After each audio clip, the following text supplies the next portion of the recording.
아멘. 우리 성경 분독합니다. 오늘 말씀 마태복음 9장입니다.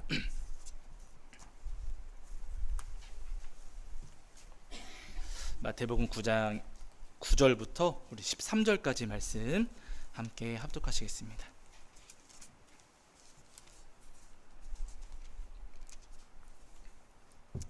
마태복음 9장 9절부터 13절. 9장 9절부터 13절까지 말씀. 자, 우리 찾으신 줄 알고 한 목소리로 합독하겠습니다. 함께합니다. 예수께서 그곳을 떠나 지나가시다가 마테라 하는 사람이 세관에 앉아 있는 것을 보시고 이르시되 나를 따르라 하시니 일어나 따르니라. 예수께서 마태의 집에서 앉아 음식을 잡수실 때에 많은 세리와 죄인들이 와서 예수와 그의 제자들과 함께 앉았더니 바리새인들이 보고 그의 제자들에게 이르되 어찌하여 너희 선생은 세리와 죄인들과 함께 잡수시느냐. 예수께서 들으시고 이르시되 건강한 자에게는 의사가 쓸데없고 병든 자에게라야 쓸데있느니라. 너희는 가서 내가 긍휼을 원하고 제사를 원하지 아니하노라 하신 뜻이 무엇인지 배우라. 나는 의인을 부르러 온 것이 아니요 죄인을 부르러 왔노라 하시니라. 아멘. 우리 자리에 앉으시겠습니다. 여러분 한 주간 평안하셨지요? 아이고 불편하셨다면 비가 많이 와서 우리 성도님 한 주간 많이 고생하셨을 텐데요. 그럼에도 불구하고 우리 하나님의 은혜를 사모하시면서 주의 전에 나오신 우리 성도님들께 오늘도 주님께서 주시는 은혜와 사랑이 가득하기를 간절히 소원합니다. 자, 지난주에 저희가 마태복음 9장 1절부터 8절까지 말씀을 통해서 우리에게 주시는 은혜를 함께 나누었는데요. 지난주 보시면 예수님께서 중풍병 환자를 고쳐주시는 장면, 그 장면을 저희가 함께 말씀 속에서 살펴보았습니다. 이 중풍병 환자는요, 온몸이 마비되고 그저 눈만 뜨고 있는 그런 신세였지만은요, 그럼에도 불구하고 예수님께서 이 중풍병 환자에게 은혜를 베푸시고 그의 죄를 고쳐주시고 그의 병을 고쳐주신 이유는 뭐냐면요, 그의 몸은 꺾였을지 모르나 믿음은 꺾이지가 않았다는 겁니다. 삶은 마비되고 그 삶에 아무런 소망이 없었지만 그 마음속에 있는 믿음은 여전히 살아있었기 때문에 그 주님께서 그 믿음을 보시고 죄를 용서하시고 병도 고쳐주시는 은혜를 허락하신 겁니다. 여러분, 오늘 우리 삶도 다 마찬가지입니다. 우리 삶이 이 중풍병 환자처럼 모든 삶이 마비되고 소망이 없을 때가 분명히 있어요. 그러나 그럴 때일지라도 내 삶이 마비되고 아무것도 할 수 없는 그런 처지에 놓였다 할지라도 끝까지 마음의 믿음을 지키셔서 주님께서 주신 은혜를 누리시는 저와 여러분이 되기를 주의 이름으로 간절히 축원합니다. 자, 이제 오늘은 그 뒤에 이어지는 마태복음 9장 우리 9절부터 13절까지 말씀을 통해서 우리에게 주시는 은혜를 나누려고 하는데요. 예수님께서 이 가버나움에서 병자를 고치시고 말씀을 전하셨습니다. 그리고는 가버나움 이 마을 구석구석을 예수님께서 다니시게 되는데, 그렇게 가버나움 마을을 다니시다가 세관에 앉아있는 한 사람을 보셨습니다. 그 사람이 잘 아시는 마태이지요. 이 마태는 가버나움에 있는 가버나움의 세관에서 일하던 세리였는데, 지금은 여러분 세무서에서 일합니다 라고 하면 사람들이 손가락질 하나요? 그래도 괜찮다고 하나요? 그래도 괜찮다고 하죠. 세무서에서 일한다고 손가락질하고 그렇게 증오하는 사람들은 없어요. 그러나 여러분, 이 당시 예수님 당시에는요, 세관에서 일합니다, 세리입니다 라고 하면은요, 사람들이 손가락질을 하고 혐오하고 증오했습니다. 아니, 지금 시대에는 세무서에서 일한다고 하면 그렇게들 사람들이 좋아하는데 왜 이 당시에는 그 세리들을 그렇게 증오했는가? 이유가 있어요. 그 당시 세리는 지금하고 달라가지고 일종의 개인 사업자하고 비슷했어요. 예를 들면 여러분 이런 거예요. 로마 정부가 가버나움에서 1년 동안에 예를 들어서 100만 원의 세금을 걷어들이고 싶어요. 그리고 이제 공지를 하는 겁니다. 가버나움에서 올해 100만 원 거두겠다라고 하면은요, 이제 자원을 하는 거예요. 제가 그 세금 걷어다가 바치겠습니다. 제가 그 일 하겠습니다 하고 자원을 하게 됩니다. 근데 여러분 생각을 해보세요. 정부에서 100만 원 받고 싶어 하는데 자원할 때 그냥 가겠습니까? 뭐라도 가져가겠습니까? 뇌물도 가져가겠지만은요, 요 100만 원을 내가 가져가는 거예요. 1년 동안에 100만 원을 이 사람들이 받고 싶어 하는데 그 100만 원 제가 먼저 미리 갖다 바치겠습니다. 그리고 1년 동안에 그 세금 걷어들이는 그 권한만 저한테 주십시오 라고 하는 거죠. 그럼 로마 정부 입장에서 좋아요, 나빠요? 이거 괜찮은 거. 1년 동안 걷어들일 건데 한 번에 갖다 준다고 하니까 이게 더없이 좋은 겁니다. 그러니까 그 사람들한테 이제 권한을 부여를 하는 거죠. 또 세금을 먼저 가져다 바치고 하는 사람들에게, 또 거기다 뇌물도 얹어서 바치지 않겠습니까? 그런 사람들에게 이제 세리의 권한을 부여합니다. 세리들은 그 권한을 받고서는 1년 동안 세금을 걷어들이는 거예요. 그러면 여러분, 제가 만약에 세리가 됐다면 100만 원을 먼저 가져다 바쳤어요. 그럼 얼마 받겠습니까? 1년 동안 최소 100만 원이죠. 일단은 본전을 찾아야 되니까요. 근데 100만 원만 받겠어요? 더 받겠어요? 더 받는 거지요. 왜냐면 1년 동안 여러분 세금 걷어들이고 100만 원만 하면은 그건 그냥 본전치기니까 나만 고생한 거 아니겠습니까? 그러니까 거기다가 내 인건비까지 받아야 되니까 세금을 꼭 100만 원만 받는 게 아니라 거기다가 더 얹어서 세금을 걷어들이는 거예요. 그렇게 세리들이 그렇게 세금을 많이 걷어들이게 되니까 유대인들 입장에서는 세리가 좋게 보여요? 나쁘게 보여요?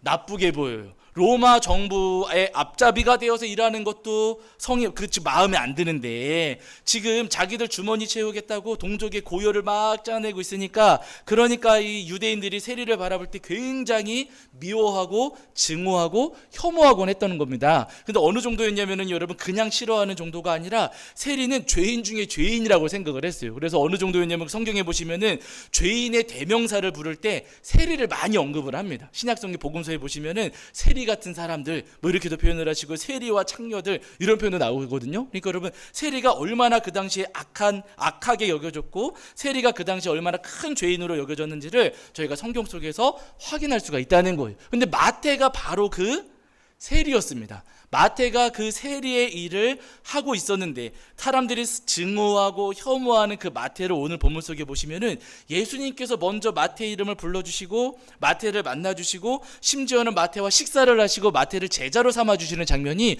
오늘 본문 가운데 기록되어 있어요. 여러분, 9장 9절과 10절이거든요. 우리 함께 보시겠습니다. 9장 9절과 10절.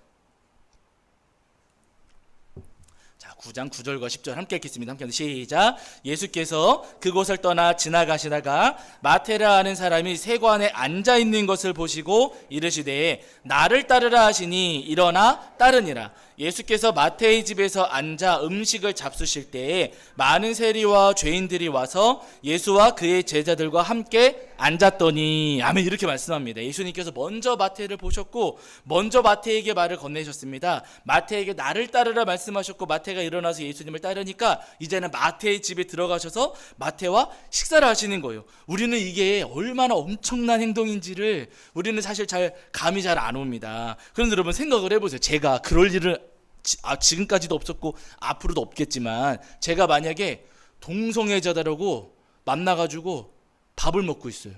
그걸 성도님들이 지나가시다 보셨어요. 뭐라고 생각하시겠어요?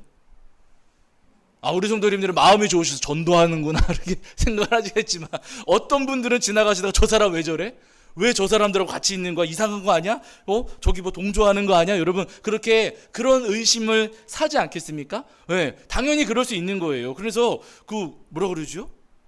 어디가 무슨 밭에 가서는 뭐 신발끈도 고쳐매지 말라고 그런 말 하잖아요. 그런 말이 있지 않습니까? 오해를 충분히 살 만한 행동인 거죠. 그러니까 여러분, 예수님께서 지금 이 세리였던 마태의 집에 들어가셔서 식사하는 것은요, 그 다른 사람들이 바라볼 때는 어마어마한 일을, 지금 말도 안 되는 일을 지금 예수님께서 하고 계시는 겁니다. 이상한 사람이다. 왜 저 죄인들하고 식사를 하느냐? 왜 저 죄인들과 왜 저렇게 함께 모여가지고 대화를 하고 있느냐? 사람들이 막 수군거리고 뒤에서 이상한 이야기를 해대는 겁니다. 그러니까 예수님께서 말씀을 하세요. 자, 12절과 13절이거든요.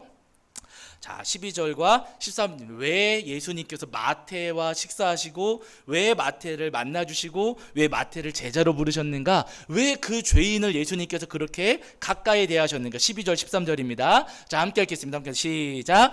예수께서 들으시고 이르시되 건강한 자에게는 의사가 쓸데없고 병든 자에게라야 쓸데 있느니라. 너희는 가서 내가 긍휼을 원하고 제사를 원하지 아니하노라 하신 뜻이 무엇인지 배우라. 나는 의인을 부르러 온 것이 아니요 죄인을 부르러 왔노라 하시니라. 아멘. 예수님께서 바리새인들에게 말씀하시기를 건강한 사람들에게는 의사가 필요 없고 병든 사람에게는 의사가 필요하다라고 예수님께서 말씀하셨어요. 그러면 여러분, 이 말씀을 뒤집어서 이야기하면은 마태를 부르시고 마태의 집에 들어가셔서 식사하시고 마태와 그렇게 깊은 대화를 나누신 이유는 마태에게 지금 뭐가 있다는 거예요?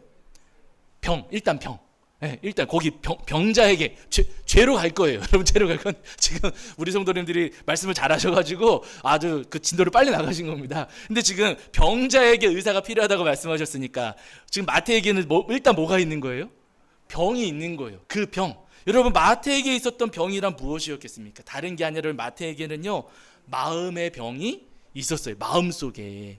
마태는 여러분 마태에게 이제 성경을 읽어보셔서 아시겠지만은요 마가복음이나 누가복음을 읽어보시면 마태의 이름을 다른 이름으로 부릅니다. 거기서는 마태를 레위 이렇게 부르거든요. 마태는 레위 지파의 후손이었던 거예요. 레위 지파는 우리 성도님들이 구약 성경에서 너무나도 잘 알고 계십니다. 하나님께서 특별히 구별하신 12지파 가운데 특별히 빼내셔가지고 구별하신 지파였고요. 하나님께서 이 사람들한테는 레위 지파에게는 땅을 분배해 주지 않으시고 하나님께서 하나님의 은혜를 공급받으면서 그 다른 지파들의 도움을 받기는 하지만은 하나님을 의지해서 하나님의 은혜 가운데 하나님을 의지해서 살라고 하신 지파가 바로 이 레위 지파였습니다. 그 후손이 마태였던 거예요. 하나님께 속한 사람들이라는 거죠. 그런데 여러분 그 마태가 신약시대 레위 지파의 후손이었던 마태가 하나님을 의지해서 살았습니까? 로마를 의지해서 살았습니까? 로마를 의지해서 살았고 하나님 편에서 살았습니까? 로마 편에서 살았습니까? 로마 편에서 살았어요. 그러니까 여러분 나에게는 레위라고 하는 이름이 있는데 그 이름과 다른 삶을 살아가고는 그 마태의 마음 가운데 마음의 갈등과 괴로움이 있을까요? 없을까요? 있었던 거예요. 레위라는 이름값을 하지 못하고 살아가는 자신의 그 삶 때문에 마태의 마음 가운데에는 괴로움과 고통이 있었고 아픔이 있었던 겁니다. 그 마음속에 있는 괴로움과 고통과 아픔을 예수님께서 아셨어요. 그래가지고 그를 부르시고 식사하시고 그를 제자로 삼아주시는 장면이 오늘 본문 가운데 여러분 기록되어 있는 겁니다. 여러분 지금도 마찬가지입니다.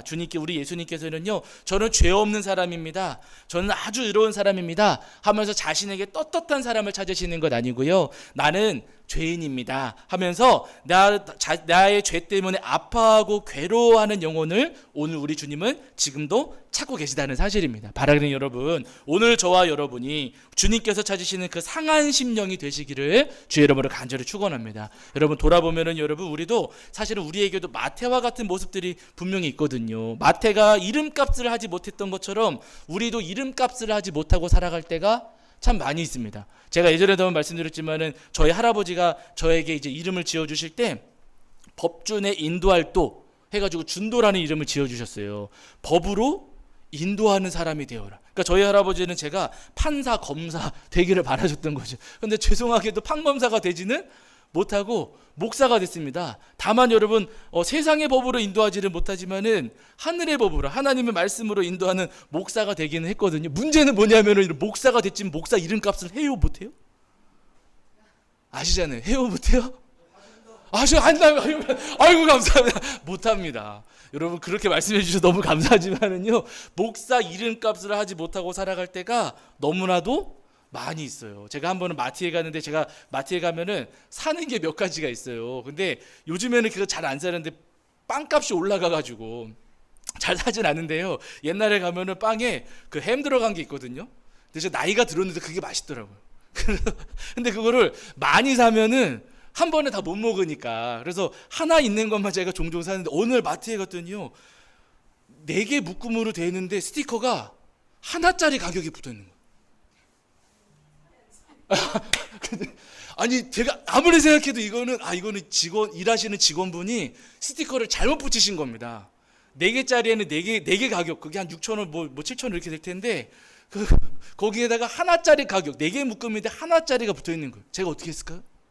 우리 성도님들이 지금 이거 가격표 잘못 붙이셨네요 하고 우리 성도님들 알려주시겠지만 저는요 저는요 비슷하시네. 저는 꼭 가가지고 가격표 딱 찍어가지고 제가 그거를 사갖고 집에서 홀라당 다 먹어버렸습니다. 예. 근데 여러분 그걸 먹으면서 제 마음에 찔림이 있을까요 없을까요?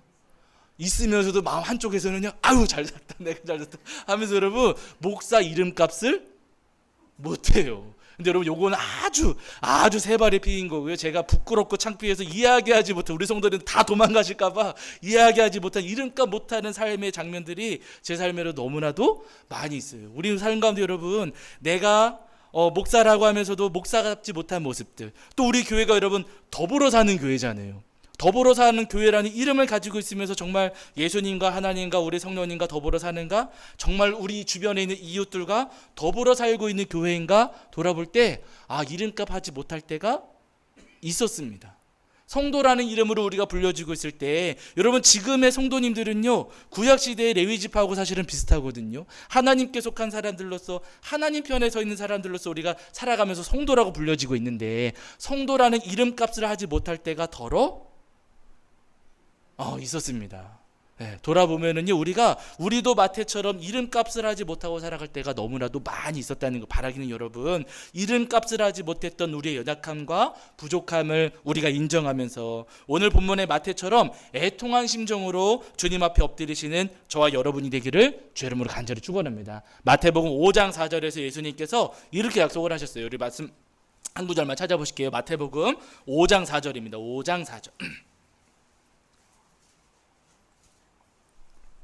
조금만 앞으로 가시면 되세요. 마태복음 5장 4절입니다. 5장 4절. 마태복음 5장 4절. 잘 아시는 말씀입니다. 마태복음 5장 4절입니다. 5장 4절. 자, 우리 찾으신 줄 알고 읽겠습니다. 함께합니다. 시작.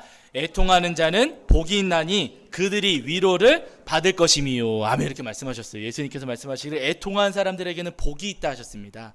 우리가 애통한 심정으로 나의 죄를 나의 부족함을 인정하면서 주님 앞에 아픈 마음으로 나올 때 주님께서는 우리의 죄와 허물을 나무라지 않으시고 오히려 주님 우리를 위로해 주실 것이라고. 마태를 위로하시고 마태와 식사하신 것처럼 오늘 우리를 위로해 주시겠노라 우리에게 분명히 약속하십니다. 바라기는 위로하시고 연약한 우리를 고쳐주시고 다시 우리를 바로 세워주실 주님의 은혜를 기대하시면서 목사답지 못했던 모습, 성도답지 못했던 모습들을 인정하며 회개하시는 저와 여러분이 되기를 주의 이름으로 간절히 축원합니다. 우리 성도님들이 다윗을 기억하실 텐데요. 여러분 다윗은 하나님께서 기름 부으셔가지고 세우신 이스라엘의 왕이었잖아요. 다윗은 하나님의 그 기대에 부응하는 아주 훌륭한 왕이었습니다. 그러나 잘 아시는 것처럼 다윗의 삶 가운데 큰 잘못이 있었어요. 왕답지 못한 일을 저지른 적이 다윗도 있었습니다. 어느 날 왕궁을 거느리다가 그 왕궁 건너편에서 그 목욕하고 있던 밧세바를 보고서는 밧세바를 왕궁으로 불러다가 범하는 큰 죄를 저질렀습니다. 아무 일 없던 것처럼 밧세바를 돌려보냈는데 몇 달이 지나서 연락이 왔어요. 밧세바가 아기를 가졌다는 거예요. 지금 다윗 때문에 밧세바가 아기를 갖게 된 겁니다. 다윗이 자기의 죄를 덮으려고 전쟁터에 나가 있었던 밧세바의 남편 우리아를 불러오게 되지요. 집으로 들어가서 이제 하룻밤 이제 휴가를 보냈는데 이 우리아가 얼마나 큰 충신이었는지 집으로 들어가질 않는 거예요. 나의 부하들, 나의 동료들은 전쟁터에서 지금 피 흘리며 싸우고 있는데 나만 어떻게 집에 들어가서 쉴 수가 있습니까? 하면서 이 우리아가 집에 들어가지를 않았습니다. 어쩔 수 없이 다윗이 다시 이 우리아를 전쟁터로 돌려보내면서 전쟁에 가장 치열한 곳에 일부러 보내가지고 우리아를 죽게 만들지요. 그러고서는 이 밧세바를 자기 아내로 삼아서 아내로 삼는 일을 저지르게 된 거예요. 이러면서 다윗이 어마어마한 잘못, 왕답지 못한 죄를 이 다윗이 저지르게 됐죠. 다윗은 그 죄를 끝까지 사실은 감추려고 했었어요. 그런데 여러분 감추려고 했지만 감출 수가 없었습니다. 누가 알고 계셔요? 하나님께서 알고 계셔요. 하나님께서 나단 선지자를 보내셔가지고 다윗의 죄를 지적하십니다. 다윗의 죄와 허물들을 드러내시고 다윗의 그 왕답지 못했던 모습들을 하나님께서 말씀을 해주시게 되거든요. 근데 여러분 중요한 것은 뭐냐면 다윗이 그렇게 큰 죄를 지었고 자신의 죄가 드러났을 때 다윗이 잘했던 것이 그 다음이에요. 하나님께서 다윗의 죄를 지적하시고 드러내셨어요. 여러분 생각을 해보세요. 내가 잘못한 게 있는데 누가 와가지고 당신 그거 잘못했잖아 라면서 나의 죄를 지적하고 들춰낸다면 맞아요 라고 인정하기가 쉽습니까? 오히려 더 화를 내고 소리치기가 쉽습니까? 아무래도 우리 마음에 나를 보호하고 싶고 방어하고 싶어가지고요 누가 와서 나의 죄를 들춰내면은 내가 언제 그랬느냐고 너는 잘했느냐고 하면서 오히려 더 싸우기가 쉽거든요. 근데 여러분 놀라운 것은 다윗은요 그렇게 와가지고 자신의 죄가 드러나고 나단이 자신의 죄를 지적했을 때 소리치고 싸우는 게 아니고요 자신의 죄를 인정하고 고백했습니다. 맞습니다. 제가 그 죄를 지었습니다 라고 하면서 다윗이 오히려 애통한 심정으로 회개했어요. 그러면서 다윗이 올려드렸던 고백이 잘 아시는 시편 57편 17절이지 않습니까? 51편 말씀이지 않습니까? 거기 한번 찾아보실게요. 51편 여러분 17절이거든요. 시편 51편 17절입니다. 구약성경 839페이지 정도의 시편 51편 17절입니다. 제가 가진 성경으로는 구약성경 839페이지 정도 있습니다. 시편 51편 17절. 맞죠? 네. 시편 51편 17절. 네. 자, 시편 51편 17절. 자, 우리 찾으신 줄 알고 한 목소리로 함께 합독하겠습니다. 함께 합니다. 시작. 하나님께서 구하시는 제사는 상한 심령이라. 하나님이여 상하고 통회하는 마음을 주께서 멸시하지 아니하시리이다. 아멘. 다윗이 이렇게 고백합니다. 하나님께서 원하시는 제사는 상한 심령이라고 고백하면서 상한 심령으로 지금 애통한 마음으로 괴로워하는 마음으로 하나님 앞에 고백하면서 예배하고 기도했던 거예요. 하나님 제가 잘못했습니다. 하나님 제가 이름값을 하지 못했습니다. 제가 왕답지 못한 일을 저질렀고 주님의 계명을 제가 어겼습니다 하면서 애통한 심정으로 하나님 앞에 엎드린 것이죠. 하나님께서 이 다윗의 진실한 회개를 받아주시고 죄를 용서해 주시고 용서하실 뿐만 아니라 하나님께서 구약성경 곳곳에서 다윗을 하나님 마음에 합한 왕이라고 칭찬하시면서 오히려 인정해 주시는 것도 저희가 성경에서 확인할 수가 있습니다. 여러분 다윗이 잘해서가 아니에요. 다윗이 실수 많았고 허물 많았지만은요 자신의 실수와 죄와 허물을 진심으로 회개하고 인정했기에 하나님께서 그를 용서하시고 고쳐주신 겁니다. 베드로도 우리 성도님들이 기억하시잖아요. 여러분 베드로의 이름에는 반석이라는 뜻이 들어있었거든요. 반석이라는 이름처럼 베드로는 정말 흔들림 없이 예수님을 따랐고 변함없이 예수님을 믿었습니다. 예수님께서 붙잡혀 가시기 전에 너희가 전부 다 나를 떠날 것이다 라고 말씀하셨을 때 그때도 베드로는 마지막까지 저는 절대로 예수님 안 떠날 겁니다. 반석처럼 예수님께 딱 붙어 있을 겁니다 라고 고백하고 다짐했던 사람이 바로 베드로였죠. 그러나 잘 아시는 것처럼 예수님 붙잡혀 가실 때 베드로도 다른 제자들처럼 도망갔습니다. 도망갔다가 몰래 숨어가지고 예수님 어디로 붙잡혀 가시나 숨어가지고 졸졸졸 따라갔던 제자가 자 바로 이 베드로였지요. 사람들이 베드로를 알아보고서 당신도 예수님의 제자 아니냐라고 물어봤을 때 3번이나 나는 예수님의 제자가 아니라고 그렇게 극구 부인했던 사람이 또 베드로였어요. 근데 베드로가 3번째 부인할 때 저 멀리서 닭 울음소리가 들려왔고 그 울음소리가 들릴 때 예수님께서 자기한테 해주셨던 말씀이 생각났어요. 너도 나를 부인할 것이다 라고 하셨던 너도 나를 배반할 것이라 하셨던 예수님 말씀이 생각이 났거든요. 근데 여러분 중요한 것은 뭐냐면요 그렇게 흔들리지 않을 것처럼 호언장담했던 베드로가 반석이라는 이름답지 못하게 행동했던 베드로가 그렇게 멀리서 닭 울음소리 들렸을 때 그때 여러분 어떻게 했는가 보세요. 자 여기 마지막입니다. 여러분 마태복음 26장입니다. 마태복음 26장 74절과 75절입니다.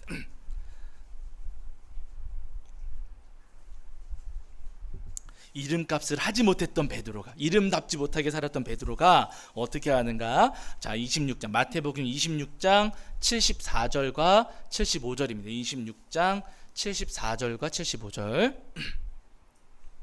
제가 가진 성경으로는 신약성경 48페이지거든요. 자 마태복음 26장 74절과 75절 자 찾으신 줄 알고 함께 읽겠습니다. 함께 합니다. 시작. 그가 저주하며 맹세하여 이르되 나는 그 사람을 알지 못하노라 하니 곧 닭이 울더라. 이에 베드로가 예수의 말씀에 닭 울기 전에 내가 3번 나를 부인하리라 하심이 생각나서 밖에 나가서 심히 통곡하니라. 아멘. 이렇게 말씀합니다. 여러분 베드로가 밖에 나가서 어떻게 했어요? 심히 통곡했습니다. 가슴을 치면서 베드로가 통곡했어요. 왜요? 이름값을 하지 못했으니까. 제자답지 못했던 자신의 연약함 때문에 또 이름값을 하지 못했던 자신의 부족함 때문에 베드로가 지금 애통하면서 가슴을 치고 눈물을 흘렸다는 거예요. 베드로도 자신의 죄와 허물에 대해서 아파하며 또 회개하는 그 마음을 가지고 있었던 것이죠. 감사한 것은 뭐냐면 예수님께서 이 마음 예수님을 부인하고 이름값을 하지 못했지만은 이름값 하지 못했던 자신의 죄와 허물들을 인정하고 아파하는 그 마음을 예수님께서 귀하게 보시고 그 베드로를 다시 제자로 삼아주시고 베드로에게 사명을 다시 나중에 부활하신 이후에 그 베드로에게 사명을 다시 맡겨주시게 되는 겁니다. 여러분 오늘 우리도 다 마찬가지입니다. 우리가 애통한 심정으로 자복하며 회개할 때 주님께서는 여러분들은 우리를 긍휼히 여겨주시고 우리를 용서하시면서 싸매어 주시고 고쳐주십니다. 목사답지 못했던 모습들, 교회답지 못하고 성도답지 못했던 그 모습들을 우리가 진심으로 회개할 때 주님 우리를 위로하시고 우리를 회복시켜 주시는 주님이십니다. 베드로처럼 또 다윗처럼 우리를 위로하시고 고쳐주시고 회복시켜 주실 우리 주님의 은혜를 소망하시면서 이름값 하지 못했던 우리의 죄와 허물을 애통한 마음으로 회개하시는 저와 여러분이 되기를 주의 이름으로 간절히 축원합니다. 자, 우리 찬송합니다. 찬송가 272장입니다. 270